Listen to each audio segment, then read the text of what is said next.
Madame, Monsieur, Yaorana, bienvenue dans votre journal. Tout de suite, les titres de cette édition. La défaite des législatives, les tensions avec Inamoeura, Morgan Cross ou encore l'annulation de la loi fiscale ont rythmé la 7e séance de la session administrative à l'Assemblée.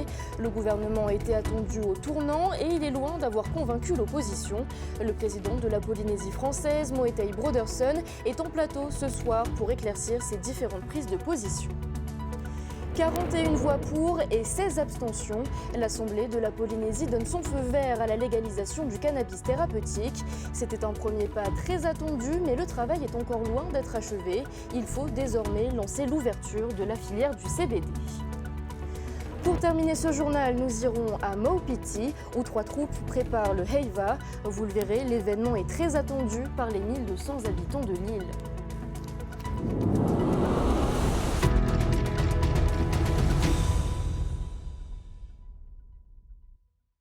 Après les législatives, retour à l'Assemblée pour les élus. Ce matin, l'hémicycle était le théâtre de tensions et de règlements de comptes. L'opposition en a profité pour titiller le gouvernement. Réaction dans ce reportage. Celui-ci, vous êtes désormais un président illégitime dont la crédibilité et le mandat sont fortement remis en cause.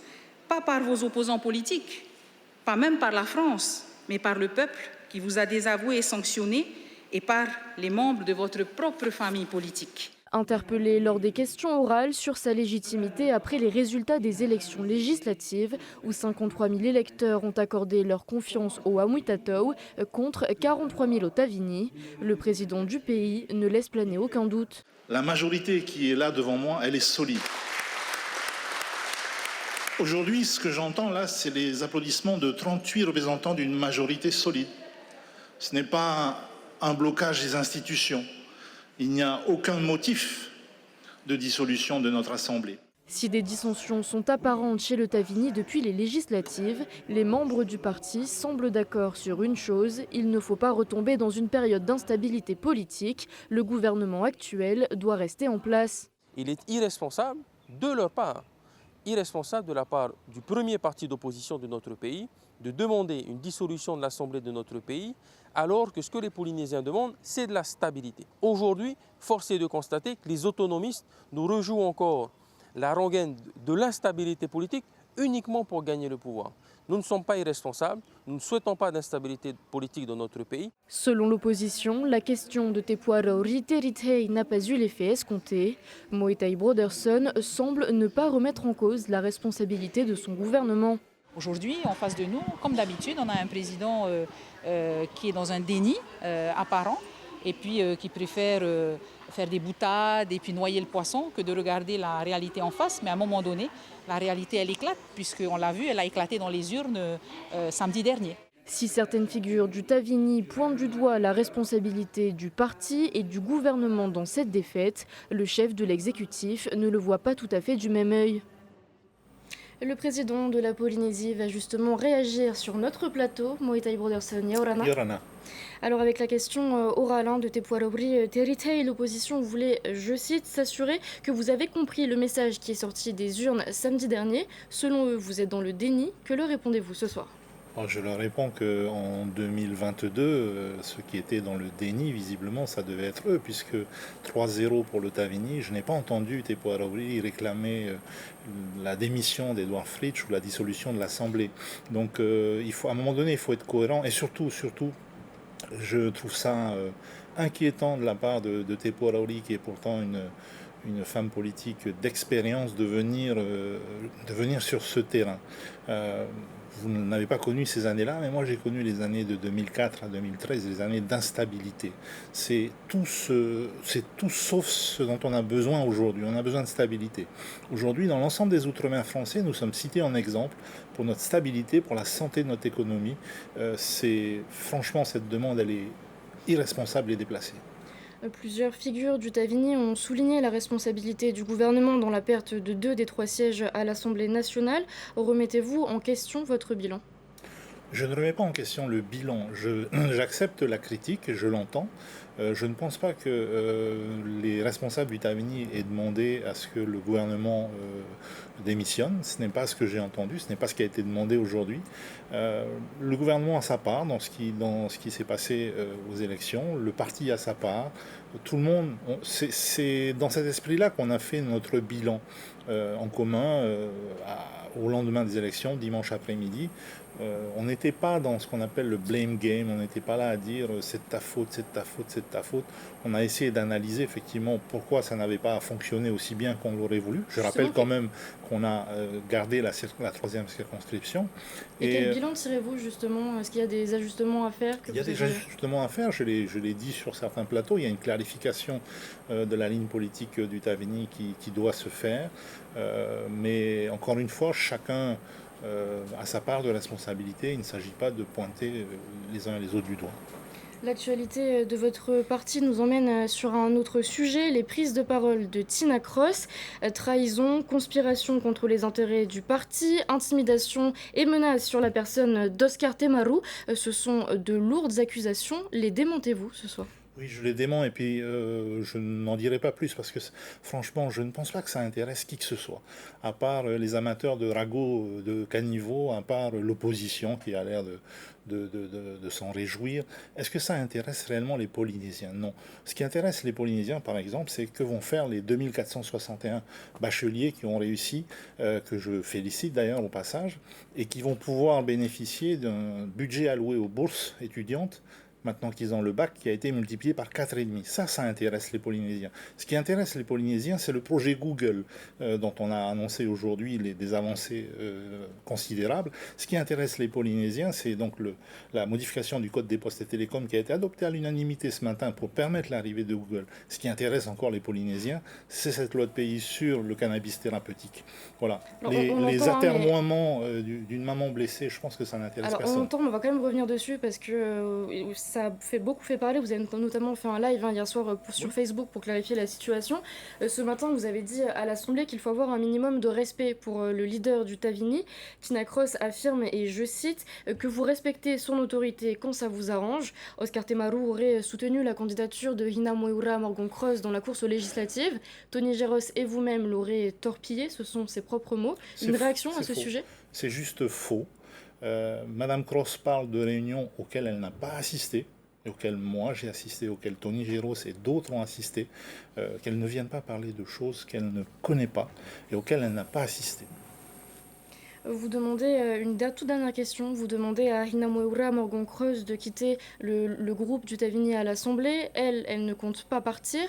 Comment sortir de cette situation? Est-ce qu'il y a un conseil de discipline qui va être organisé dans les prochains jours? Quelle est la suite? Alors écoutez, au Tavini Wiratira, c'est très rare, je ne sais même pas si on a déjà exclu quelqu'un. Donc le secrétariat général va se pencher sur la question et relire le règlement intérieur. Moi, je ne fais pas partie de la commission de discipline, je suis un simple adhérent du Tavini Wiratira.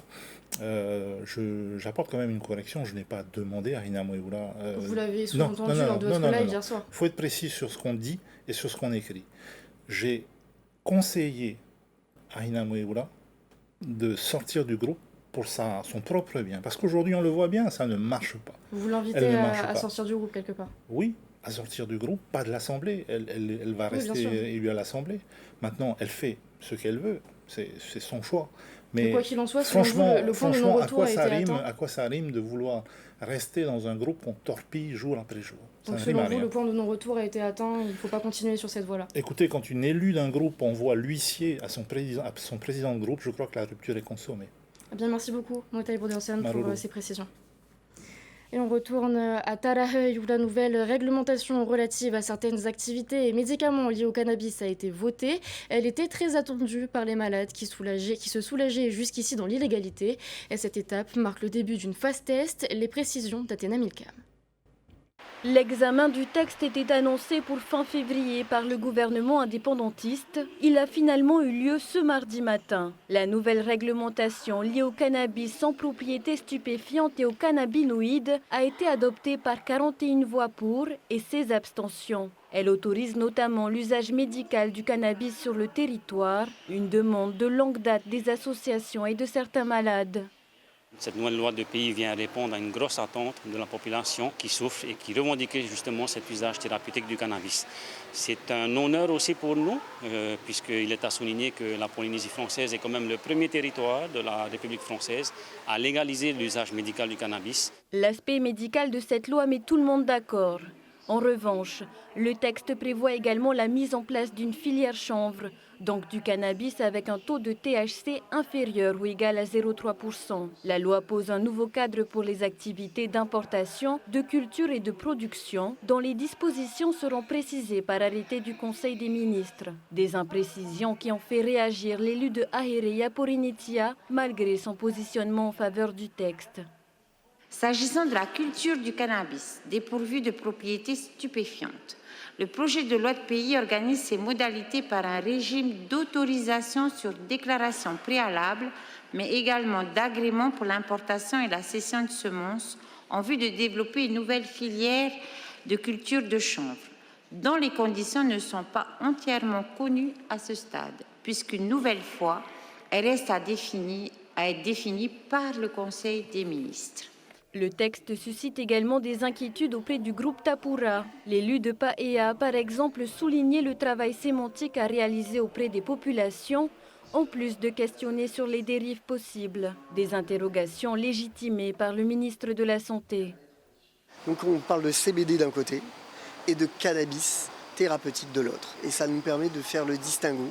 Il faudra trouver le mot en tahitien pour faire la différence, pour que tout le monde comprenne bien qu'on n'a pas autorisé la production de PACA pour tous récréatifs, mais qu'on a permis vraiment d'assister au mieux les malades. À compter de la promulgation du texte, une phase pilote d'expérimentation impliquant un nombre restreint d'acteurs sera menée. L'ouverture de la filière sera effective dès que la teneur en THC sera stabilisée par l'Institut Louis Mallardé. Cohésion, discipline et perspective pour la jeunesse du Fénois. La 3e édition du SNU du Service National Universel va débuter au lycée hôtelier. Valentine Vassel et Méré Théato ont rencontré les jeunes de cette nouvelle promotion. Ils sont 56 jeunes, scolarisés ou non, et ont entre 15 et 17 ans. Pendant 2 semaines, ils vont apprendre à vivre ensemble. Terahimata et Joshua souhaitent devenir géomètres et ingénieurs aéronautiques. Ils se sont tous les deux portés volontaires pour cette expérience. J'espère en tirer des meilleures leçons au niveau social et niveau aussi études, ça va peut-être m'apprendre des trucs. Et niveau loisirs aussi, comme ça je m'amuse un peu aussi ici. Des activités, ils ne vont pas en manquer, car le programme de ce séjour intensif est chargé. Mais le but de ce dispositif n'est pas seulement de favoriser la cohésion des jeunes, c'est aussi de leur apprendre la discipline et le respect. Pour Adrien, dont le petit frère est accro au smartphone, c'est une bonne chose. Là, le service national universel confisque son téléphone, il n'a pas le droit à son téléphone tout le temps. Mais du coup, là, ça va le changer, mais beaucoup.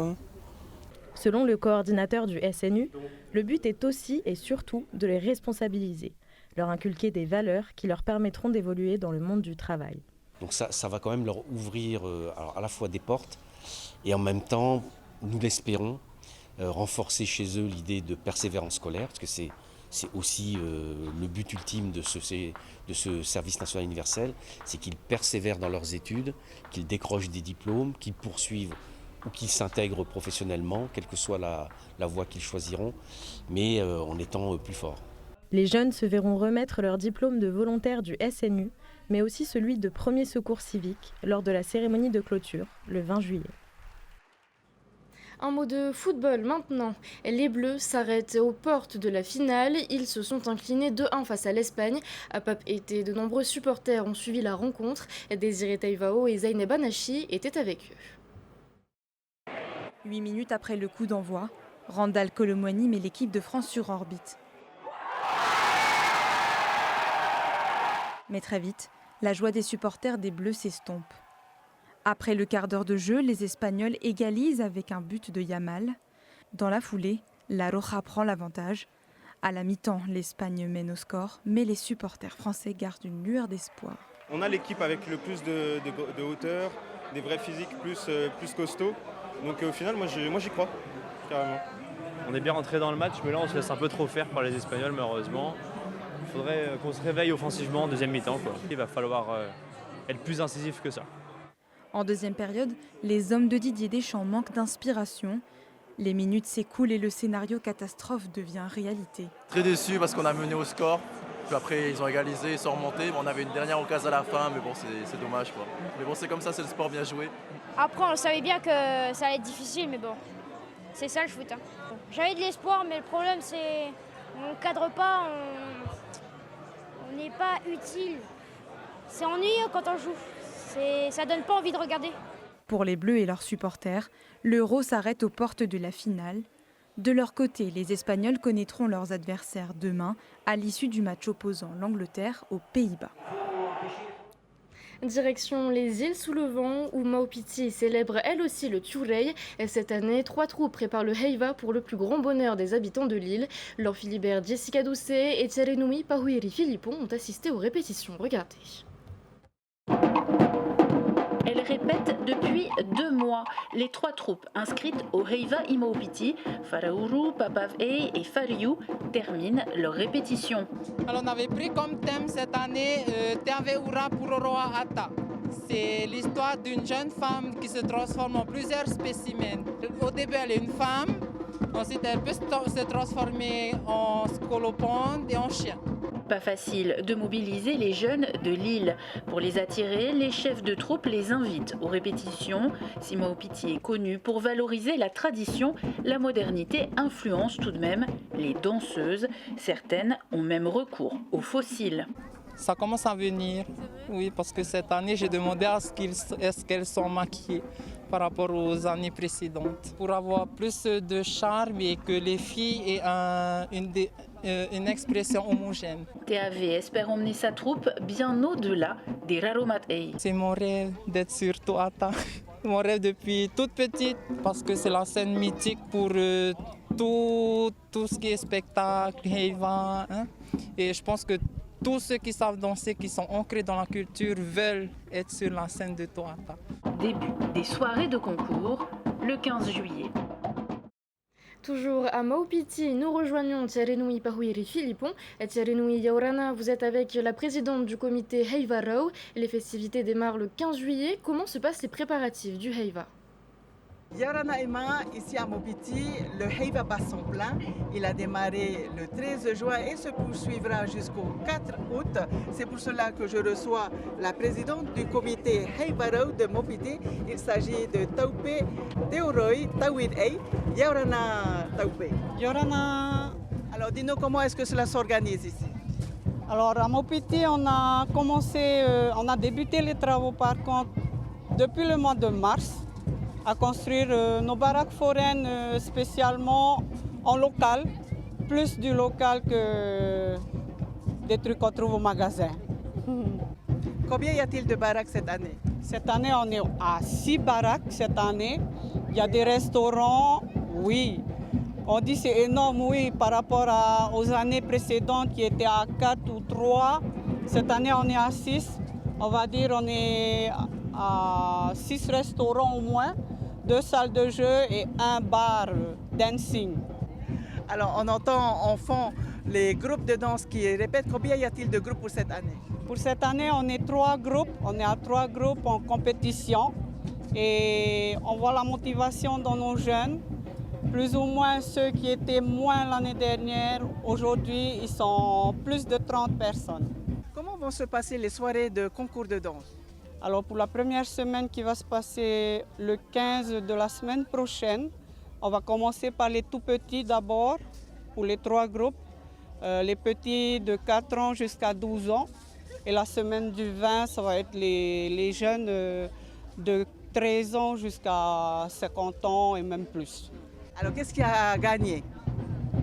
Alors ici chez nous, c'est plus gagner une enveloppe, on va dire une enveloppe surprise des prix, mais plus particulièrement de faire savoir qu'on a une culture, on aime la danse, on aime chanter surtout. Et voilà, c'est surtout de partager avec tout le monde. Taoupé, merci d'avoir répondu à nos questions. Voilà donc, Emma, ce que nous pouvons dire du Heiva à Mopiti. Eh ben, merci beaucoup, Thierry Nouillet, et on se dit à demain. Et on continue de parler du Heiva. L'an dernier, le groupe de chant de Rapa avait raflé de nombreux prix et il compte bien poursuivre sur cette lancée. Mere Teato a assisté à l'un de leurs entraînements.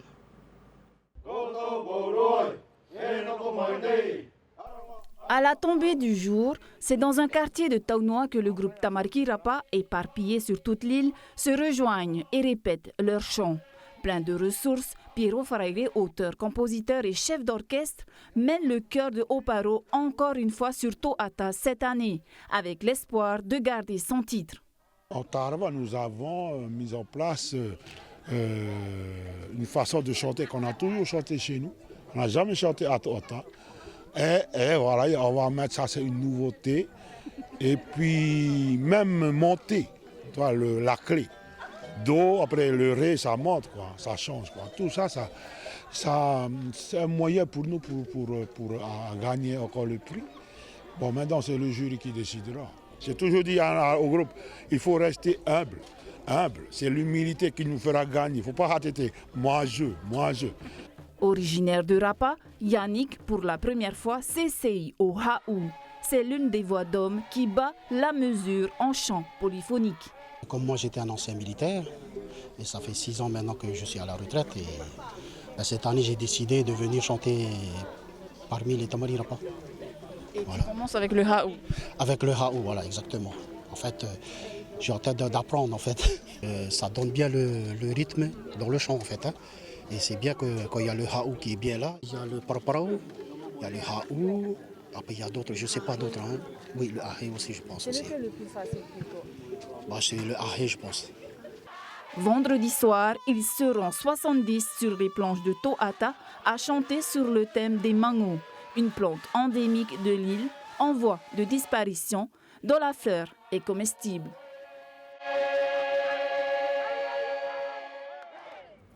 Et c'est la fin de cette édition, merci de l'avoir suivi. Dans quelques minutes, vous verrez un épisode de Terupo, une terre, une histoire, puis un autre de l'émission Au cœur du Heiva. Je vous souhaite de passer une belle soirée, on se retrouve demain à 18h30. Retrouvez ce journal en replay sur notre site internet et notre application mobile TNTV.